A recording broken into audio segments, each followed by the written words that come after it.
Let's talk about some of the protests overnight, because we have to turn our attention to this ugliness. More protests four nights in a row now that these protests have been happening, and they've been smashing storefronts, smashing cars. Just take a look at the map right now, because this is where we saw it in Portland, we saw it in some different cities, but look at this. It's now even spread to Florida, upwards Boston, up into Detroit. Here's the thing about these: usually protests spread when their legitimacy is growing, right? If you think about that, like legitimacy and the cases being building and things are getting bigger, this is spreading because it's intentionally being spread. More news is coming out about the funding from outside organizations, left-wing organizations, international organizations of elites that want to just say Donald Trump's not legitimate. Apparently the vote didn't matter. And leaders behind these protests, including, we now learn, George Soros, Reverend Al Sharpton, Michael Moore, who's shown up to these protests. And so, getting out this message via social media, emails out to individuals. As Donald Trump had criticized these protests in the days after the election, they are not spontaneous.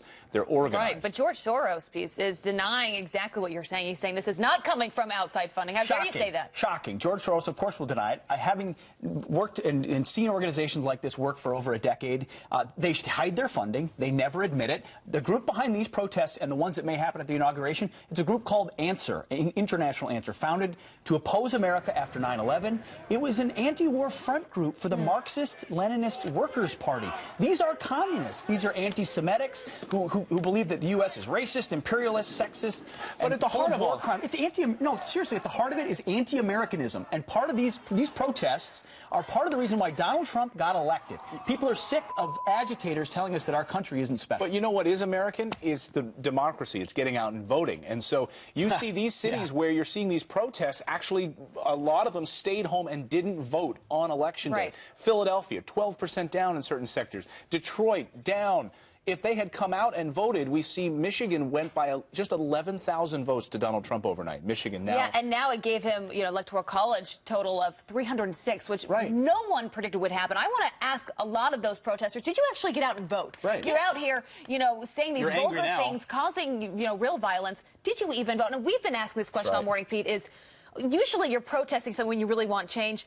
What is this for at the end of the day? Because this, as you said, is a democracy, and whether or not you support Mr. Trump or not, this was a win for voters, right? They came out and they voted for Mr. Trump, and this is a democracy, and he's now going to be our next president. So whether you like it or not, this is the reality. This is what it's going to be. Such a great point. What is their end state? And you know what I think their end state is perpetual anarchy, perpetual disruption. They want to delegitimize Donald Trump by making it look like there's chaos in the streets, which is why they're already planning for an inauguration date, again, funded by Answer and international groups funded by George Soros.